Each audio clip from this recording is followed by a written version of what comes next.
Good morning, good afternoon, good evening, and welcome to Apex Racing TV's coverage of the IMSA Sportscar Championship here at Circuit de Spa-Francorchamps. My name's Scott Newton, and alongside me tonight is Daniel Leet. Welcome, Daniel. Yeah, Spa-Francorchamps, one of the classic tracks. So see that there's 3 splits out there tonight, so it should be a fantastic night's worth of racing. yeah. Good evening, Scotty, and good evening to all the viewers tuning in, watching the IMSA race here on Apex TV. As you say, yeah, 3 splits. Great participation, especially around this circuit. I think we had just over 90 drivers sign up to race on this one, so in for some extremely good. Yeah, absolutely. We've got qualifying currently running at the moment. We've got just coming up to 3 minutes now, but there's such a long outlap. It will be quite a while before drivers start posting actual times, but yeah, currently we've only got one Daytona prototype in, sadly today, Blake Neck for Alpine Stars Geodesic Racing, but a solid field of I think between 15 cars for both the GTE and the GT3 categories. Yeah, definitely. And as you say, early on, we did see Scotty go out, Blake go out for his lap, sorry, and I noticed when he was on his outlap, very slow, just not trying to overpressure the tyres at the start. Again, a little unfortunate we've only got the one DP out there. Hopefully we're sort of expecting to see a few more with the change in time zone and participation in Australia possibly coming up as a result of that. But yeah, all in all, we've got a fantastic group of GTEs and GT3 cars out on track as well tonight. Yeah, absolutely. Just going to quickly have a look at the rough strength of field for tonight. So, with the Daytona prototype, it's just Blake, sadly, 5.6k iRating, and the GTE solid field, 3.7k. Probably one of the highest ones we've seen for the last couple of weeks, and GT3s are climbing up also with 2.3k SOF. Yeah, definitely, and the participation that we're getting as a result of that is quite clear to see why the scores from the guys coming in for everyone out with the iRating certainly makes it quite enjoyable. I'm looking down through the list just to get some ideas of some of the guys. We've got quite a few up around the 5,000, especially in the GT3 category. So some pretty experienced guys out here tonight. So all in all, I think what we'll see on the racing should respect that show that as well. Yeah, absolutely. It's got some times rolling in right now. Quickly go and have a look at Blake's time just to see sort of reference time for the Daytona prototype. But Jake Robson for Talk Freak Racing has put in the GTE pole. But as I say, that Lubomir Schweitz has pipped him at the line by the 2 minute 11.37. So Blake putting in a time of invalid. So he must have run off track somewhere. So yeah, sadly, Blake hasn't put in a time, but with himself being the only Daytona prototype, he'll start on the pole position anyway. So yeah, it's not too much of a worry there. Will be good to see a representative time of what the Daytona prototypes can do around here. Just keeping an eye on the GT3s. We've got a couple of guys now down into the 2 minute 10 range, so times are starting to fall off there. And then from the first couple of guys down being Ferris Stanley and Vincent Amico, both of those good drivers in the 2 minute 10 range. And then we've got here about 5 drivers just behind them, 3rd through 7th in the 2 minute 11 range.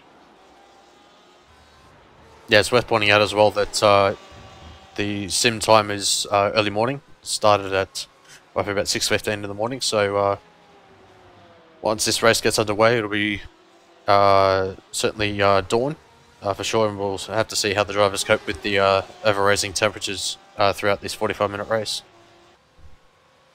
Yeah, absolutely. And I think most drivers love sort of this early morning temperature range. The tyres really love it. Obviously, there's not a lot of temperature in the track, so they're not going to overheat them too easily. But if they get the car sliding around working a lot, then certainly it could play some havoc later on. But quite interesting, just looking at the times still coming through for our drivers here in qualifying. Pole in the GT3 at the moment, Fraser Williamson, 2 minute 13.79. So only 3/10 of a second behind at this point. Yeah, absolutely. Fraser was our last week winning the GTE at Monza, so good to see him back, albeit in a different category for this week. We've got Slaven Korlika at the moment, currently sitting 12th in the standings at the moment on a 2:12.99. See whether he can improve this time around. It was just Blake putting in a time, 2 minutes 7.6, so pretty stonking lap from him. But Korlika, can he improve this lap? And he does on a 2 minute 12.2. But Artem Grabau improved pretty much at exactly the same time, but so they don't improve any positions at all.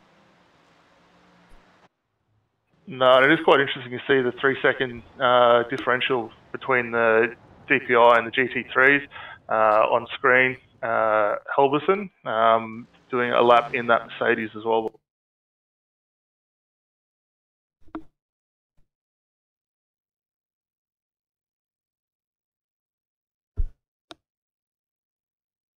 So with the conclusion of qualifying, I will run you through the grid. So for round number 5 of the IMSA Sportscar Championship, Blake Neck will start on the pole position, 2 minutes 7.6, only prototype in the field today. Fred Stanley sits on the GTE pole position. Vincenzo Amico on 3rd on the grid. Yavi Villa in 4th position. Libamish Fights in 5th position. Jake Robson for Talk Freak Racing in 6th. Klaus Dietrich Schultz in 7th. James McRitchie in 8th. Florian Bauernhofer in 9th. And rounding out the top 10, Bern Halbeisen. Dan Blake in 11th. Artem Grabau in 12th position. Slaven Korlika in 13th. Jose Rodriguez in 14th. Govan Keeney in the 15th. And a name that I'd never expected to see, Max DeLocco, at the back of the GTE field. Fraser Williamson sits in 17th overall and the GT3 pole position. Timur Toika sits in 2nd and 18th overall. Phil Letchford in 19th, Sammy Jordan in 20th, Stefan Schaller in 21st, Yuji Shibuya in 22nd, Sebastian Tixia in 23rd, Andreas Fink in 24th, 25th is Lander DePotter, 26th is Jax Swainpole, Chris Baxo is the 27th, Alexandri Powelski is the 28th, Nate Lee 29th, Pierre Hallier in 30th, and rounding out the field was Michael Farback.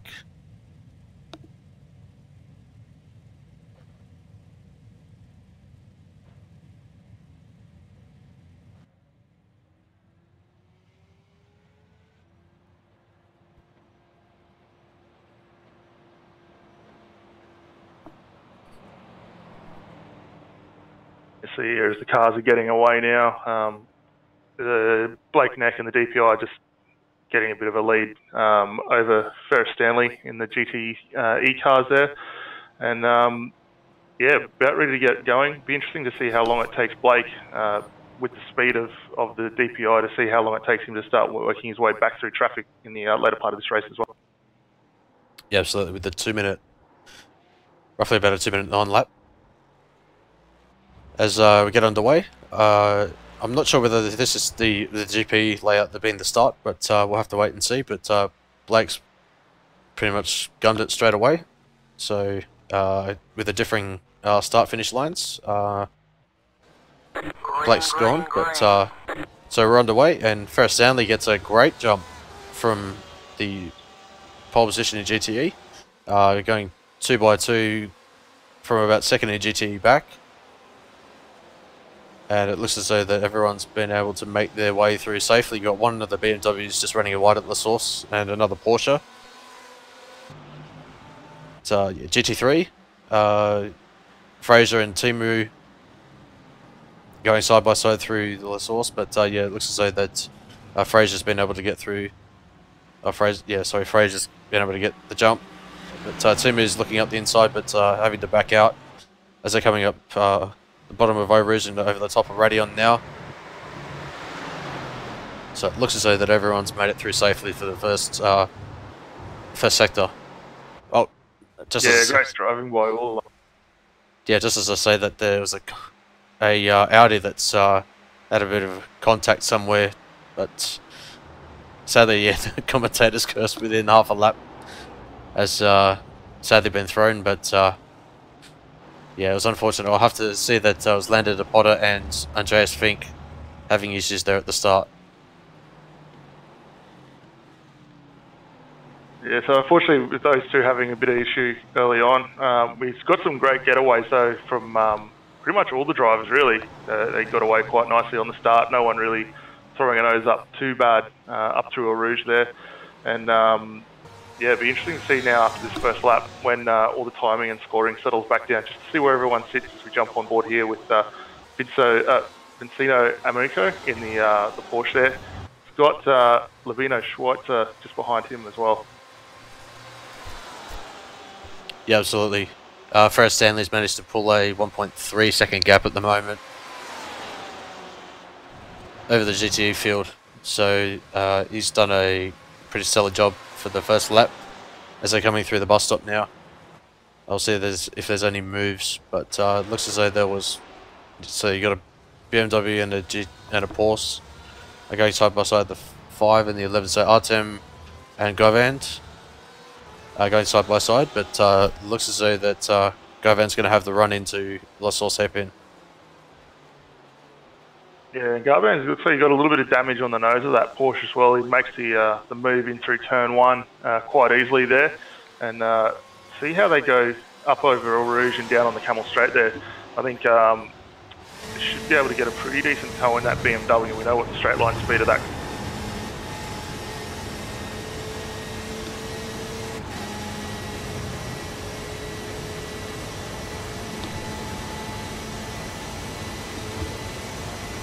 So it's pretty much getting up to 260 kilometers an hour. The BMW is going to try and go around the outside, but I reckon that Govan's going to be able to defend that pretty well, and does so. That'll allow the 19 of Slaven Koluka and Max Stoloko to close up quite rapidly as well. So this 4-car train as well is battle's holding up quite nicely, even though it's lap number 2. But yeah, Govan's streaking away now. Has pulled a 6/10 gap just in that first 2 sectors. Yeah, we did see Max too at the back of the train, just sticking his nose out a little bit, just to let the guys know he's still keen and looking for a move here, but he'll probably just play the long game, watch what happens in front, and then just pick them off as he gets a chance. But yeah, you're quite right there. Garbo was quite easily able to extend that gap and slowly working his way up onto Gorvan Takini just in.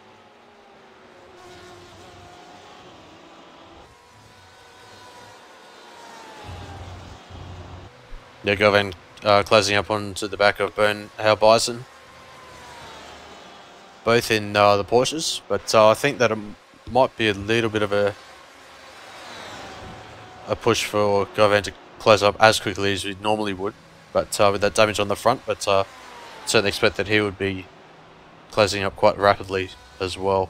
Just got to look further up the front.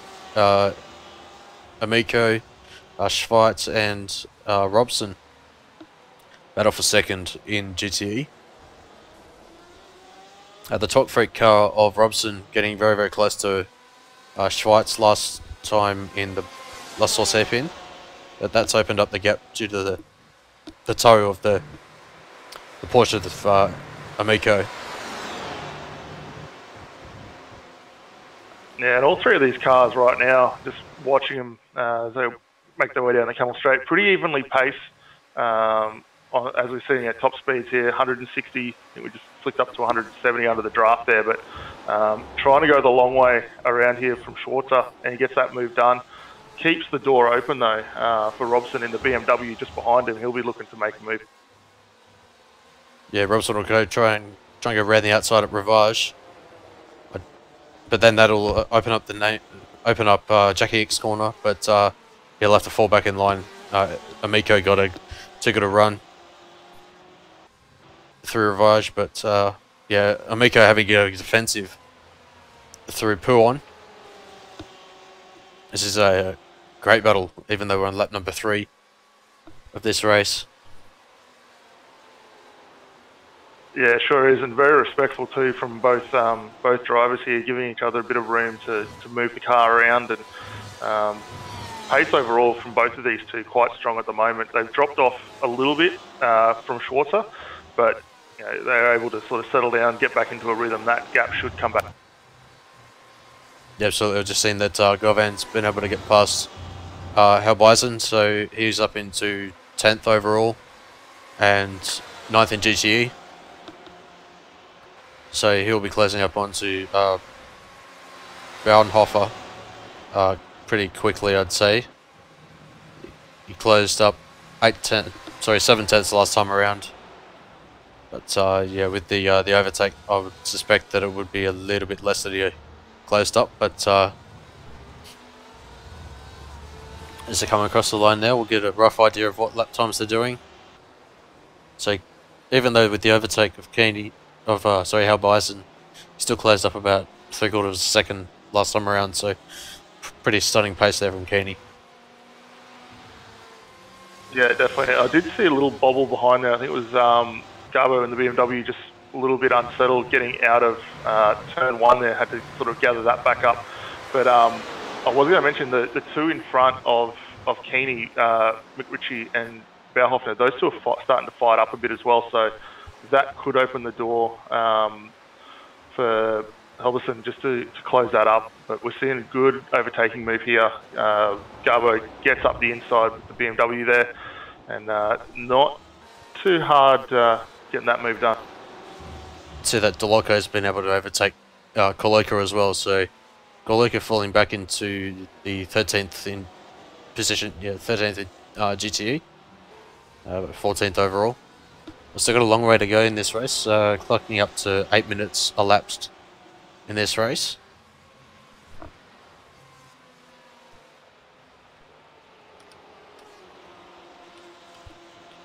But yeah, just looking back at GT3 at the moment, if I can have a look at Phil Letchford.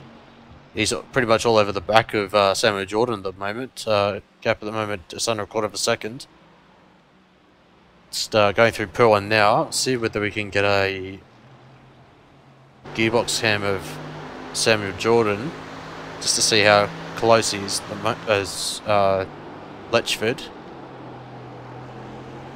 Just to give you a bit of an idea of how close 3 or 4 tenths of a second is, but Jordan managing to gap a little bit. It was only 500ths quicker the last time around, but Letchford's still applying all sorts of pressure. He's still in the draft, so he'll be able to close up as they're coming up through Blanchimont.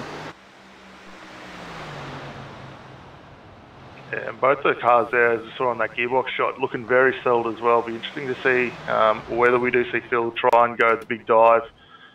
Not quite there enough to get that move done on Samuel Jordan there, but certainly showing he wants to get past. So probably see some action from these two coming up very soon. In front of them, Torquay and Williamson have kind of cleared off a bit now. Not too much of an issue ahead of those guys either. Yeah, absolutely. See if we can go to the lead of the GT3s at the moment. They're pretty much sitting line astern at the moment. 6 tenths of a second gap at the moment. But, yeah, it is good to see that. Good to see the Audi actually out in front. We don't see that car getting driven as much. Or evidently, the next 4 behind are all Mercedes. So good to see an Audi out on track and back up the front of the field. Just see that Letchford's trying to go around the outside. Will he get the move done? Was it Jordan's going to have the inside line for Malmedy, but Letchford's going to have the run around the outside through Ravage. Some great respect from both of the drivers there, but Letchford's going to have the inside, but he has to back out. It's going to be too close. Otherwise, there would have been contact. So Jordan managed to hold on to the podium position in GT3, but yeah, still Letchford putting all sorts of pressure on the back of Jordan.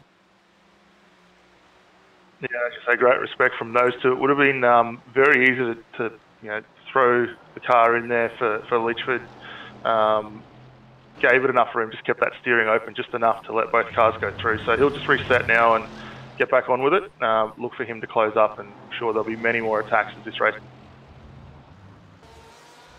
Just looking a little bit further back up in GTE, or we see that Florian Bauernhofer got all sorts of out of shape out of the bus stop chicane, and that's allowed James and McRitchie to close up in the Ferrari.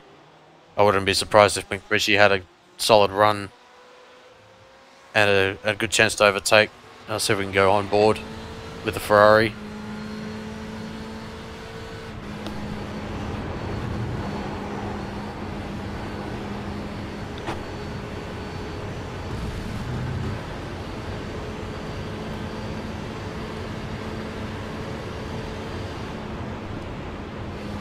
But yeah, with James ultimately picking to stay behind, it's probably a solid option, just to save the tyres and fuel. It's been seen that the fuel strategies have been playing out to where the drivers have been taking their stops between 25 and 30 minutes, but with the endurance layout pit lane, you've got to take a 1 minute tour down the pit lane before you even get to your stop or pit box. So that'll be something that will play on every driver's mind tonight as well.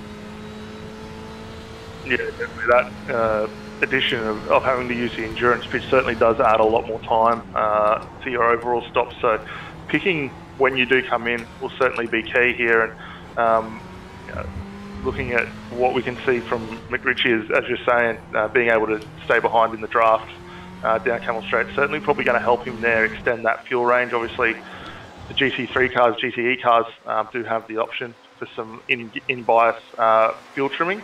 So you could potentially see him just sit behind a bit, save that extra fuel, and maybe extend that window. As we drop back to Max DeLorca, getting into a good battle here with Garborough just in front of him in the BMW. Yeah, absolutely. DeLorca having to fall back in line, trying to go around the outside of Blanchimont probably wasn't the most ideal place he could have taken. But yeah, it's back in 11th place in GTE at the moment. Just having to sit back. I'll see if we can go on board just quickly.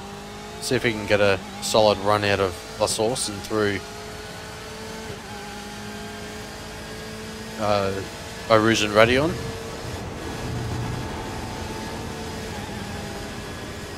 But to be honest, I think Graveau's downforce trim is quite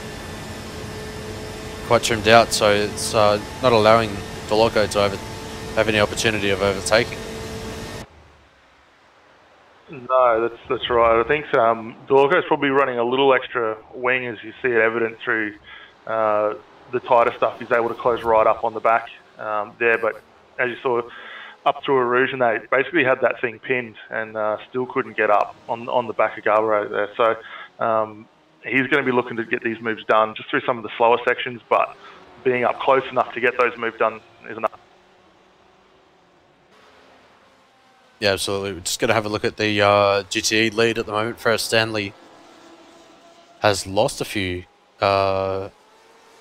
tenths last lap, and that's allowed Lubomir Schweitz to close up, both in the 991 RSR. Yeah, and we saw, obviously at the start, we saw Stanley get a great jump, was able to extend quite a bit. Maybe just playing the strategy game again, just backing off a bit just to help save those tyres and maybe bring the fuel in. But it's certainly opened the door now for Schweitzer to have a good dive coming up into the chicane. Thinks better of it, just tucks back in behind. But these two are really starting to get a good battle on. And likewise with Amico and Robson just behind them as well. There's another good battle for those third and fourth on the podium. Yeah, I'm just trying to see if I can get a rough time delta, but it looks as though that that is looking So it's correct. Even though the live delta is not correct, I'll have to investigate on that one. But yeah, gapped into 0.3 of a second last time around. Trying to go side by side over the Camel Straight, and Schweitz having a look, as same with Robson as well. 2x2 side by side, and Levermeer Schweitz takes the GT lead, and Robson managed to get the job done on Vincenzo Amico, and takes the final podium position at the moment. Yeah, both those cars got great runs down the Camel Straight. Were able to use the advantage of that draft and get past quite easily, and braking capacity in both of them really good, able to get that car slowed and turned in without too much drama, and didn't really lose a huge amount on the brakes. Yeah, absolutely. With GT spec cars, they're able to brake not necessarily quite a lot later than the GT3s, but obviously have the better front end grip, which will allow them to take a lot more corner speed through the middle, which you'll see evidently through the lap time delta. See that the leaders in GTE at the moment are doing mid to low 211s, whereas the leaders in GT3 at the moment are doing low 214s.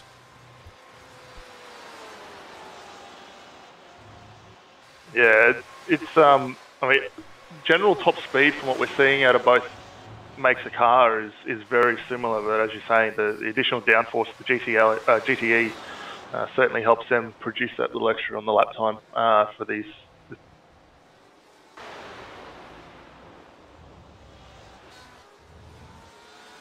So, Florian Bernhofer putting all sorts of pressure on Javi Villa. See that actually Florian's closed up about 10th last lap, maybe even 0.2 last lap. So certainly putting all sorts of pressure on the back of Villa, but hasn't been able to get close enough. See what kind of run he'll get through Radion. So he's got a solid run. He'll definitely have a shot at overtaking, but he lifted slightly. That'll compromise his ability to have a run. They're going to go side by side through Lecombe. Villa's putting a mega defense, and yeah, he gets the job done in defending that position. Great job for him. 6th in GTE at the moment. This battle's for. You see that Govan Kenny is joining the fray as well with James McRitchie. So with these front two battling in this little group here, that's allowing the Porsche and the Ferrari to close up. Yeah, and not too far behind that, you've also got Garbau in the BMW as well. But we did miss a bit of a positional change there for Kenny and McRitchie. They went past. We saw those two switch positions a little bit earlier on, but Bernhofer really starting to apply the pressure to Villa. Yeah, I see that also Timo Toika has overtaken Fraser Williamson as well, so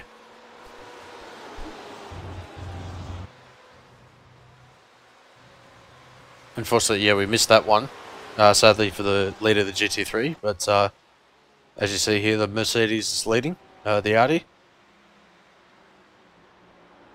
Personally, I like the Audi more, but it's certainly good to see that the Mercedes is one that's currently leading both teammates at this current time, so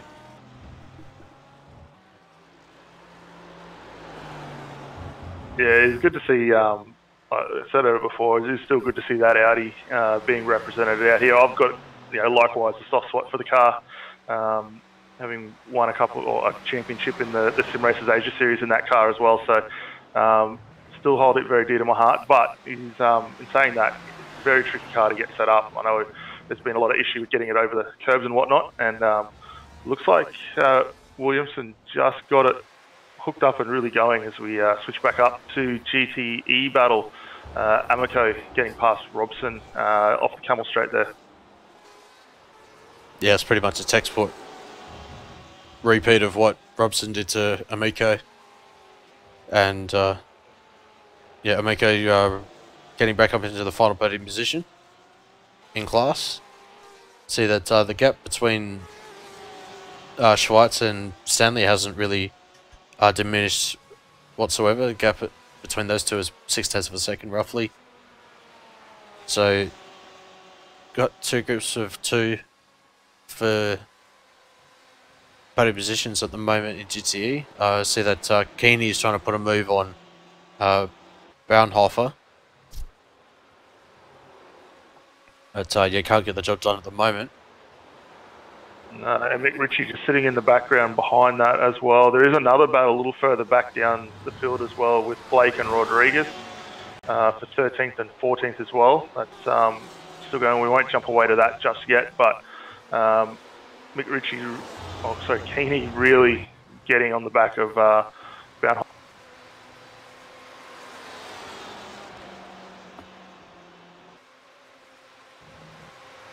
Yeah, I think Keeney had to check up a little bit just on the exit of Curve of Paul Frere, or at least the first part of it, to not hit the back of Braunhofer. But will any of the drivers take to the pit lane as Keeney just jumps through? Will that allow Ritchie to jump through as well? Not sure whether that was a mistake there from Braunhofer, but yeah, it didn't quite look like the car, he was able to get it slowed up enough to come back in. He's pushing hard to stay ahead of McRitchie there, running him a little wide out of turn one as they make their way down towards Arouge at the moment. It'll be interesting to see how Keeney goes on the back here. Should have a pretty solid toe on board, but we know how quick the Bauhofer BMW is there as he looks to be able to go back past Keeney now. yeah, I reckon due to that front damage that Keeney has, that's allowed that BMW to get the jump on him. But yeah, with 23 minutes elapsed, I see that Robson's taken to the pit lane. He's just entered his box now.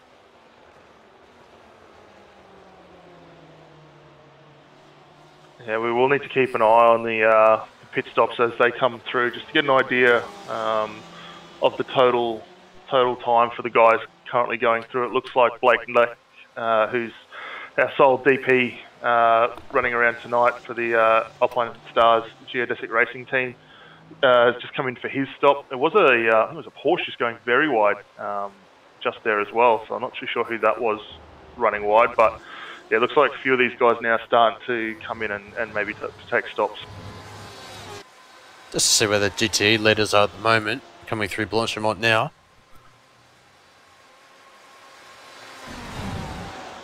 Let's see whether I can get a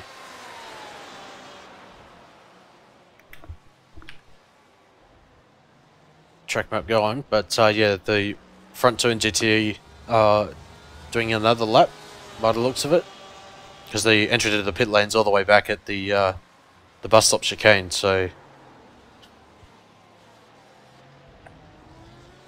yeah, and they do have a little bit of traffic just in front of them. GT3 Mercedes couldn't quite get the number of that car, but they'll have that to contend with. Sorry, should be able to dispatch of him pretty easily down the Camel straight up.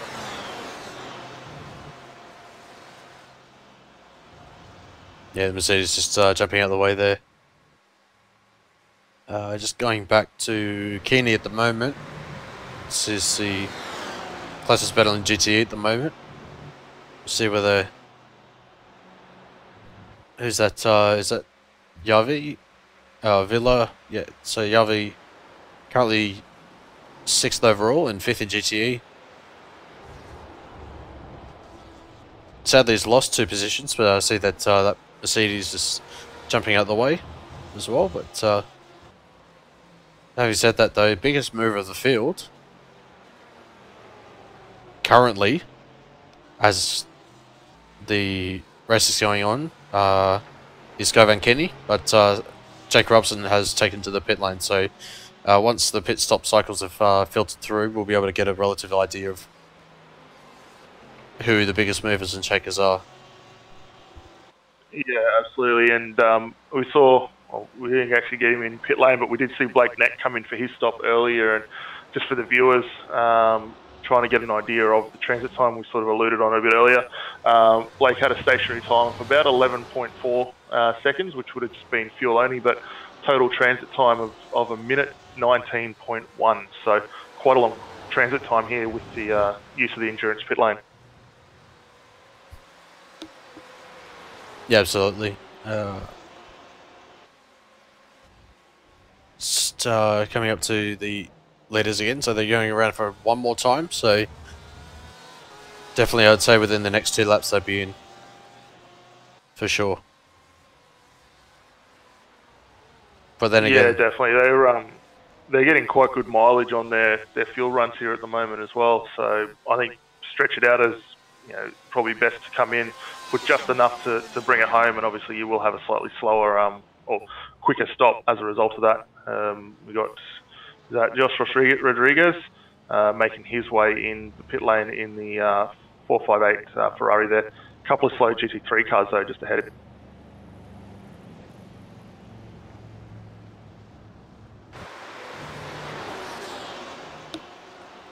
Yeah, so just whilst those drivers are going through the pit lane, see that Richie's into the pit lane as well. So he's decided to take his early stop.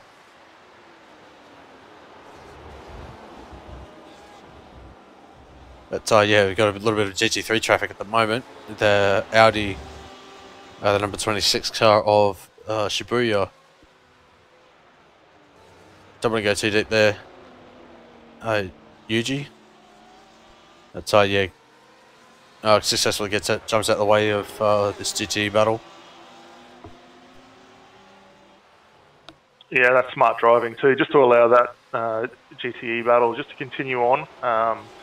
The guys in this train of, well, now 3, soon to be 4 here, looking pretty racy. Bauhoff is still working on the back of Villachini, just sitting back behind, taking the toe. You know, he's got that little bit of damage on the nose there, so this is working out well for him. Yeah, absolutely. See that Robson has had a 9.9 second stop. So he's certainly been the lowest of any of the field. So he might be banking on Blake not going that extra lap, but yeah, GTE leaders going around one more time.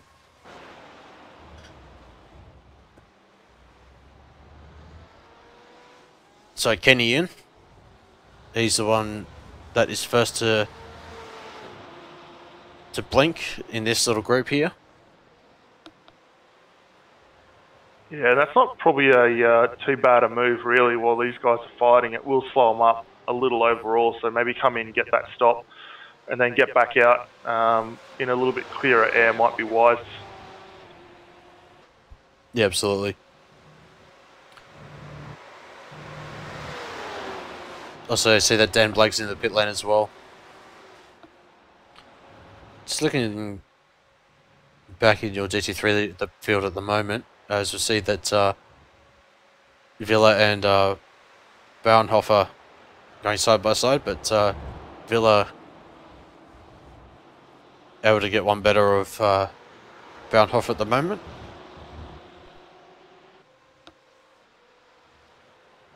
But that's definitely allowed Grabo to close up as well. Last time around, Grabo was 3/10 quicker than Florian, but crucially 8/10 quicker than Yavi.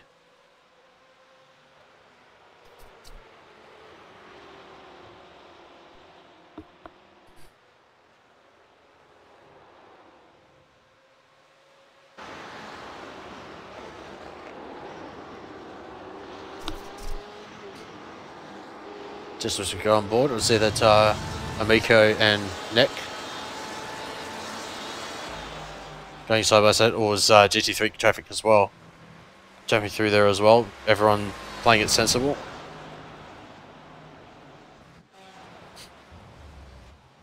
Now, I think that the GT leaders will be in this time, so that is the case.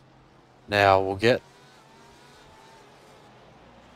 Same with the Miko as well. So where's Robson? See what he is at the moment. See if we can get the track map up at the moment. So it's a bit of a graphic. See where everyone is relative to the lead of the GTE battle. You can see that small blue dots on the right hand side of the track going ever so slowly. But Robson for Talk Freak going absolutely as fast as he can.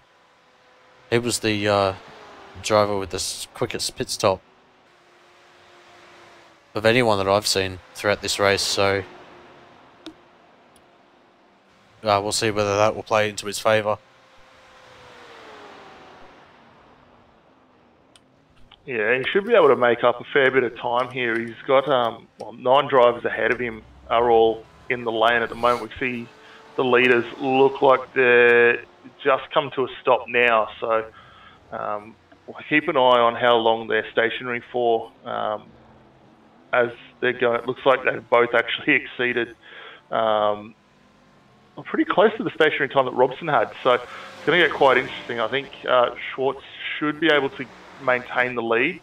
However, Amico will potentially lose the spot here to Robson. Yeah, and he has. Gap's climbing up to about 2.5 seconds, so yeah, definitely a good move there for Robson. I think he was a little bit further back now than what he was to the lead of the GTE guys before he pitted. So I think that he might have lost time overall, but certainly to gain as much as he has over Enzo, he's certainly done a great job in the middle part of the race. To Gap, was it 3 seconds or almost? Yeah, definitely. He'll have a little bit of trouble here just with the Mercedes just ahead, but he's got the one advantage he has got now. He's had a few extra laps with the slightly heavier fuel load in the car, so he's probably readjusted to how that feels, and should be back up on pace. We've just got a little update with the driver names just to get a list of all the cars currently out there, and I think we've so we only got the one DPI, quite a few Ferraris, or 2 Ferraris, quite a few Porsches and BMWs. BMW still being the preferred car at this point, obviously the newest addition to the iRacing GT3 category. And for the guys that are able to get their head around it, quite a quick car. So that everyone's taking their stops now. Just going to go through the biggest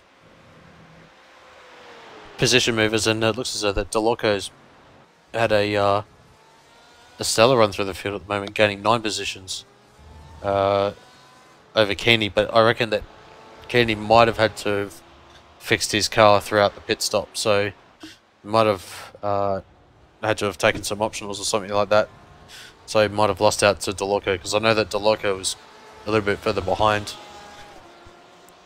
at the start of the race, but yeah, that middle stint certainly helped him out quite a lot throughout at least the middle 15 minutes of this race. Yeah, definitely. I believe DeLorco was one of the earlier stoppers too in the GTE category. So he's been out there for a fair while now, still circulating. So Keeney will probably want to get a move on. The little bit of damage he's still got on the nose as he's making his way past a Audi there. Not probably going to help him, but if he can stay up in that draft, he should be able to close back up on the gearbox pretty soon. Yeah, absolutely. Just going to have a look at Artem Grabau, and who's that in front of him? Is that Javi Villa? So these two have definitely lost out to cars in front. I see that Schultz has jumped Keeney, Villa, and Grabau over the stop, so it's a fairly reasonable stop for Schultz, but yeah, I'm not sure what's happened, whether they've just been battling throughout the pits, yeah, throughout the middle part of the stint, which has allowed Schultz to get the jump, but Yeah, certainly Grabau and Villa have lost out there.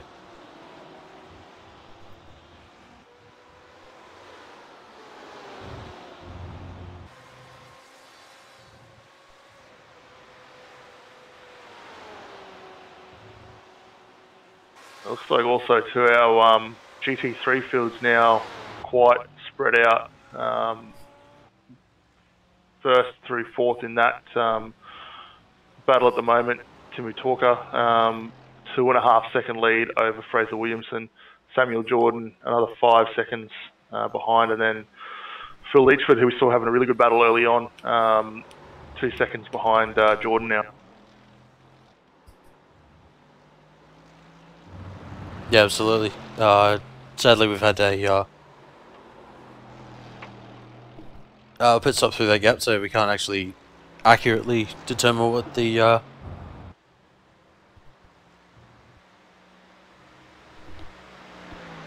gap is at the moment. But yeah, it's roughly about, I was at 2.4 at the moment. So yeah, sadly, the live delta and the time delta is not functioning as I would have liked it. But see that Williamson's just got the prototype of Black Neck just ahead of him to put a lap on him.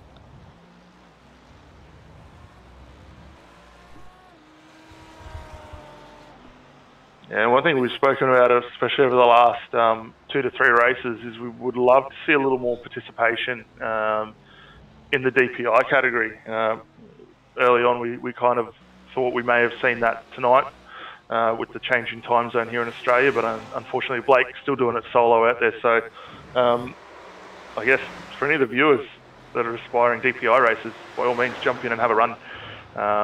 Be great to see a few more cars out there and potentially a few challenges to Blake out there on track. Yeah, absolutely. It's one beast of a car, but certainly one that you can get a grip within fairly quickly, or at least in my experience. But yeah, certainly one that you've got to watch out for under acceleration. But having said that, though, just going to move up to closest battle on track at the moment. Delorco, Keeney, and Schultzer. Seems as though that Delorco and Keeney have managed to get past Schultzer, so this will be the battle for 5th, 6th, and 7th in GTE. And so 6th, 7th, and 8th overall. Yeah, this battle's been quite entertaining to watch all race long. These guys have really stayed pretty close to each other, a lot of swapping, but you know, most importantly, a lot of respect from all the guys running as close as they are around.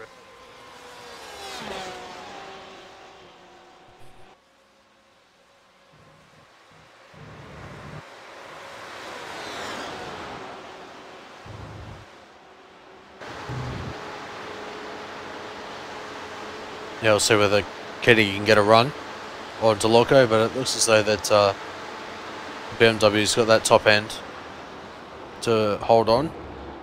Taking a fair bit of curve through Lacombe. But yeah, that gap will open up to about half a second at this time with Schultzer closing up. No, Kenny just running a little bit wide there.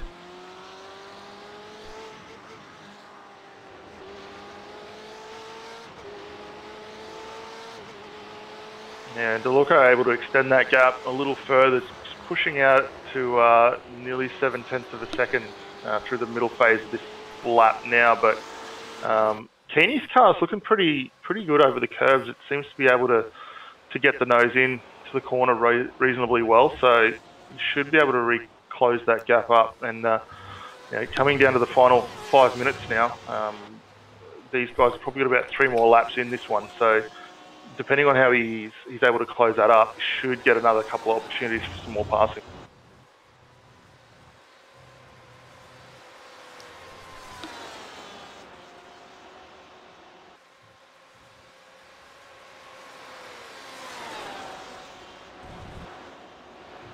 Yeah, the gap between Lubomir Schweitz and Ferris Stanley's open up to 4.6 at the moment. Having said that, though, Stanley's been able to close half a second this lap, but I'd say that where Blake is relative to the time, I'd say that there'd be probably 2 to go from here. Once Blake crosses the line, so 3 to go currently, but yeah, 2 once he crosses the line. Yeah, Blake doing it pretty easy out front again. Lap times are pretty consistent. We've seen him out with the quickest time so far of a 2:08.02, so about a half a second, off his qualifying pace earlier on tonight, but sitting pretty comfortable. I know we touched on Stanley just before in second in the GTE. Before we cut away camera, it looked like he was starting to come up on a bit of GT3 traffic, so that's probably going to increase that gap between those two, so between himself and Amico there. But DeLorco still with about 7/10 of a second here over. Well, actually, what's happened here? Robson's dropped down a little bit.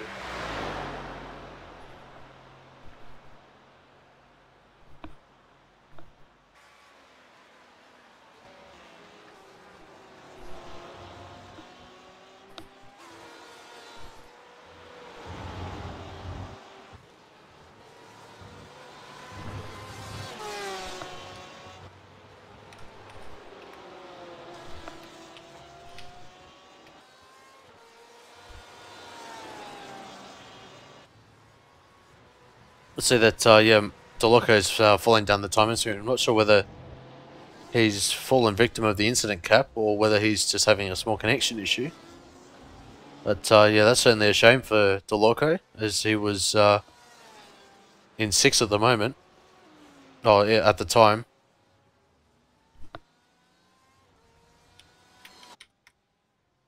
Yeah, not too sure there. He was having a really good run. Obviously, early stop and had started climbing some positions there. So, if he has had some connection issues, so it will be a bit of a shame to see him.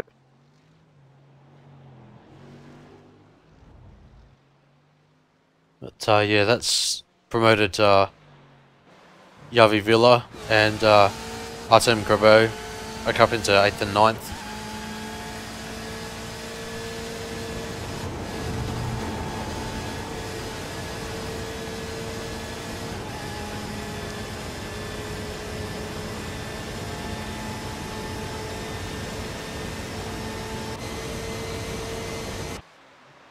But yeah, this is pretty much the closest battle on track at the moment. You see that all the 11 of Grabo got all sorts of out of shape through the entry of the comp, and that's opened up the gap to about 9/10 of a second. Got a little bit of... It's a bit of a shame that they might close this up with this GT3 traffic just in front of them, though. That will be slowing shorts out as we see that Mercedes get unceremoniously dipped in.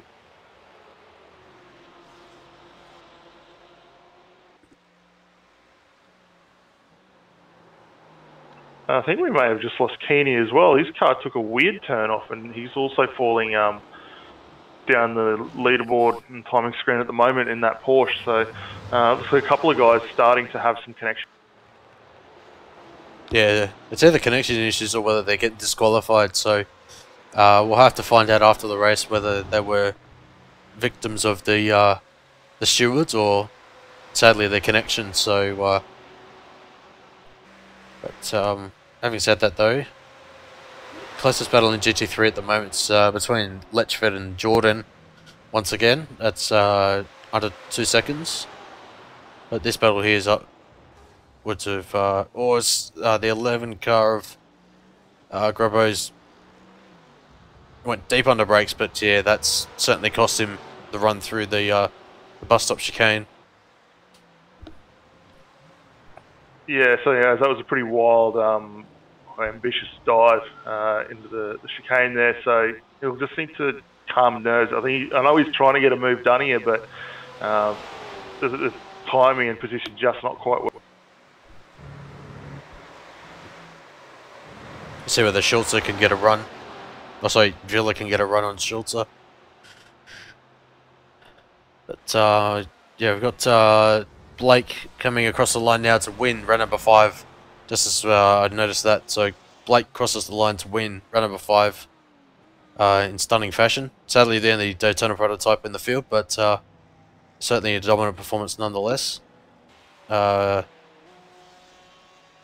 Carrying through in the GTE field at the moment, Schweitz has got a 4.7 second lead at this moment. Certainly being pretty consistent. It opened up the gap last time around, but having said that though, with the stop that he had, it was fairly textbook, and I was able to open up a little bit of a gap to Stanley throughout that portion of the race. Yeah, it certainly was one of the quicker GTE stops, just a touch over 10 seconds stationary. So managed to stop very well, controlled the race once he got out there, and as we say now, 4.5 seconds up the road from Stanley, and Robson doing a great job to come home third in GTE, just a further 2.5 seconds behind.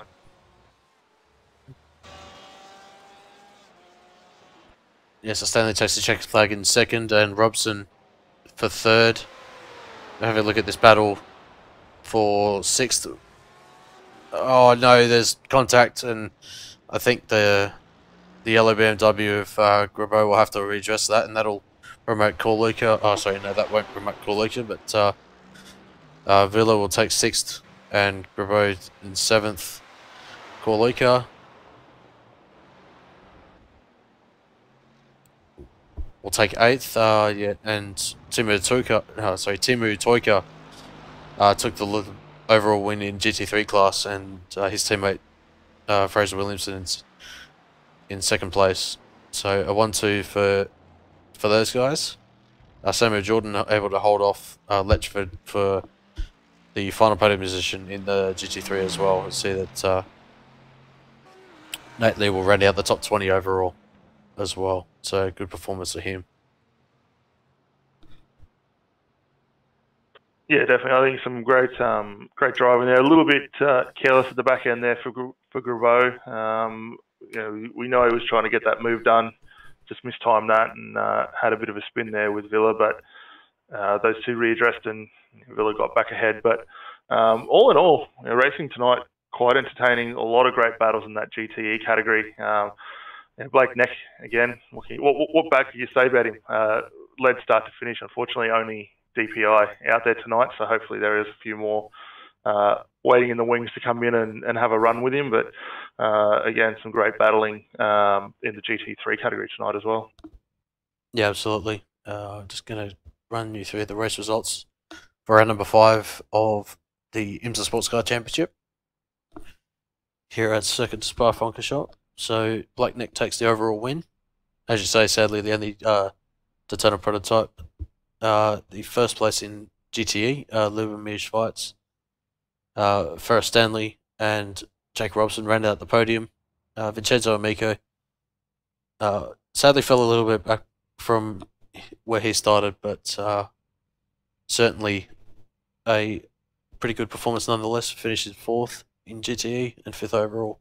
Yavi Villa finishes 6th. Artem Grabo managing to redress that little issue at that final corner for the 6th and 7th. Slaven Corluka finishes 8th. Dan Blake 9th, rounding out the 10th position. Jose Rodriguez, Klaus Dietrich Schultz in 11th, and Bernd Halbason, in the 12th position. Then Tim Butoika takes the win in the GT3 class. Then Fraser Williamson in 2nd place in GT3, and Samuel Jordan rounding out the podium for GT3. Then Phil Letchford, Yuji Shibuya, Jacques Swainpole in 18th, Sebastian Tixia in 19th, and Nate Lee rounding out the top 20. Govan Keeney finishes 21st, 2 laps down. Pierre Hallier in 22nd. Michael Farbach in 23rd. Alexandre Pawelski, Max DeLoco finishes 25th. Florian Baunhofer. James McRitchie sadly finishes ninth, 9 laps down, 27th position. Stephen Schaller, 28th. Chris Baxo, 29th. And Andreas Fink and Lando De Potter, I think, had that contact through radio on lap number 1, and they finished positions 30th and 31st.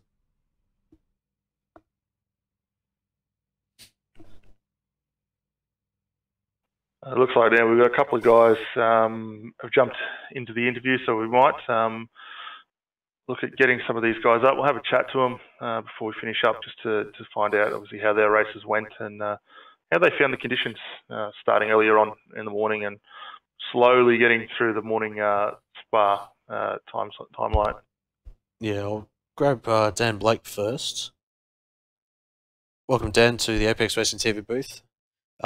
Finished, I think it was 9th in the overall positions, but yeah, just tell us a little about your race today. See that you finished up 2 positions, but yeah, how were the conditions out there today? Yeah, it was a good race. I had a smash from the rear at the com on the first lap, which affected my aero, so I was struggling a bit in the straight line, but it was really just sort of a case of trying to complete the race, keep my instant limit in check, and I had a great battle towards the end with Slavan Choluka, but just as we're going through Blanchimont, there was a GT3 car in the wrong place. He got past, I didn't, and that was a penultimate lap, lost me a second, but I think if I hadn't got the GT3 in the way, I think we would have had a decent race and battle on the last lap, but that's the way racing goes sometimes. But I'm happy to finish, I think it was 8th in the end, in what is a really high-class field. So yeah, it's a good race for me. I don't usually race in this time slot, but it's been thoroughly enjoyable. Yeah, absolutely. How did you find the incident limit out there? Were you pretty close to the cap from the stewards, or was it... No, I had a few to spare. I was on 11 or 12, I think, so I always made sure I had a couple spare, but I didn't even need that. As I say, I think it was 11 or 12, but as Spa is notorious for off tracks, I noticed some of the faster guys in front of me disappearing, so I'm guessing they got DQ'd. So for me, it was just a case of, I know I wasn't one of the faster drivers, especially with damage, so it was about damage limitation, really, trying to keep the incidents down, because I knew that there may be a couple that fell foul of that later on. Absolutely. So turning to next week, we have, if I can bring up the schedule quickly. First of all, we'll be able to race the time slot. Once again, I know that you're based in the UK and I. It depends on the work situation. I've got a week off at the moment, so I do sort of agency work. So I can race some weeks and can't race other weeks. So we'll have to see what happens. But if I'm available, I'll definitely try and race again. So great fun. Yeah, absolutely. Yeah, the next week is Imola, the Grand Prix layout. So we certainly hope to see you next week. But just before we let you go, is there anyone you'd like to thank? I'd like to thank you guys for the broadcasts. I know we feature on some of your other broadcasts, like the Monday MX5s and that. So thank you to Apex, and also thank you to my team, Fury Simsport, as well. And yeah, I think that's about it. Thank you, guys. No worries. Well, have a good week, Dan, and we hope to see you next week, regardless if you are able to make it. Yeah, that's okay. Thanks again for the broadcast.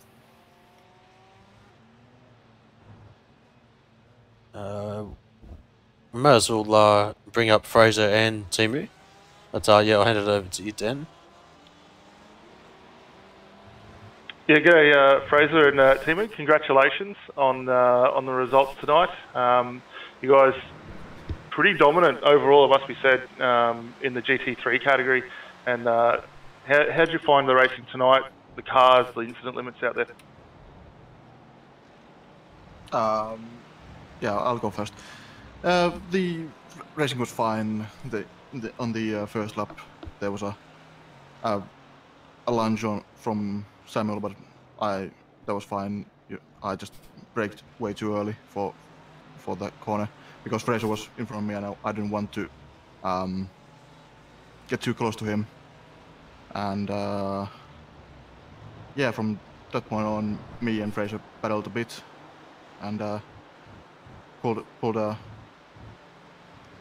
a pretty sizable gap, and then time for pit stops, and I think I had a slightly better pit stop than Fraser, so I pulled a bit away, and then it was just a cruise to the finish.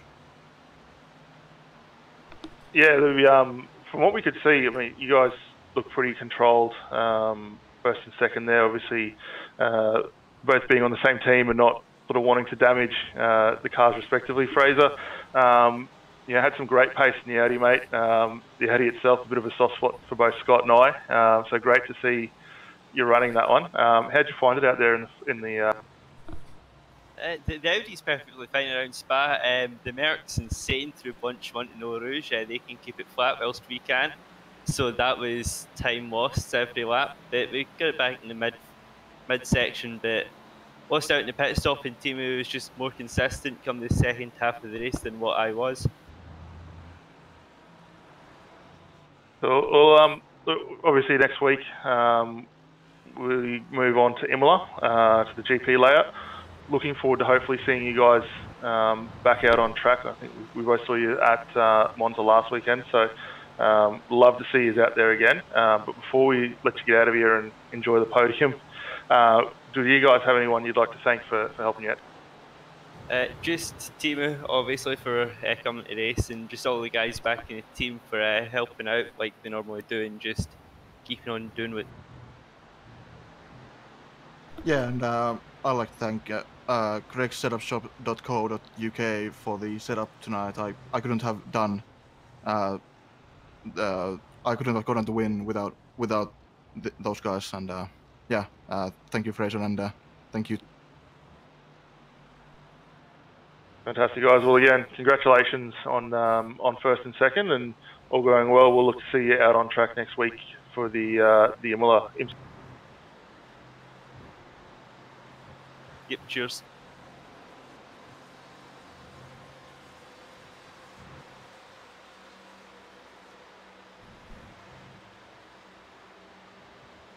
So a pretty fantastic event here at Spa for our number 5. Just going to quickly run you through the upcoming broadcast on Apex Racing TV. We've got the iRacing VRS GT Sprint Championship at Laguna Seca for round number 5. That will start at 1400. Sorry, that's going to be 18 GMT time slot. So look out for that one. That will be a pretty awesome championship race there. As Dan mentioned earlier, got the BSR MX5 Pro Series for round number 5 at Mossport. That will be at 2015 BST. That will be tonight, and then tomorrow we've got the World F3 Championship for round number 9 at the Nürburgring. That will be the penultimate round. And then on Saturday we've got the Sim Racers Asia GTE Championship for round number 2 at Watkins Glen. That will be at 11:50 AM GMT, or 1950 Australian Western Standard Time, or I think that will be 21:50 Australian Eastern Standard Time as well. So with the clock change that we've had over the last week, and then it will be back to the World GT Championship at Road Atlanta for round number 11. Also, the BSR MX5 Monday Cup at Road Atlanta as well. That would be Monday at 2015 BST.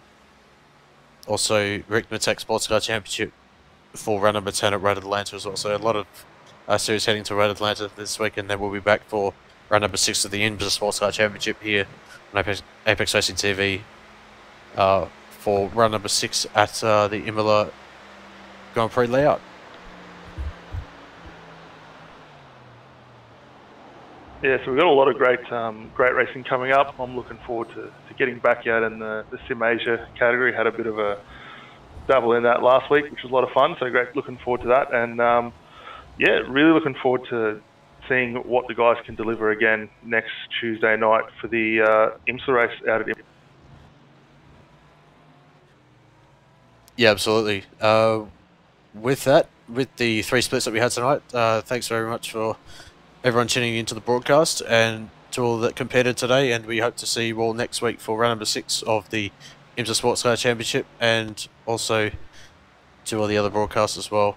We hope to see you tuning in for those as well. But yeah, my name's Scott Newton, and on behalf of Daniel Leet, we'll see you either for another broadcast or for next week at Imola. Take care.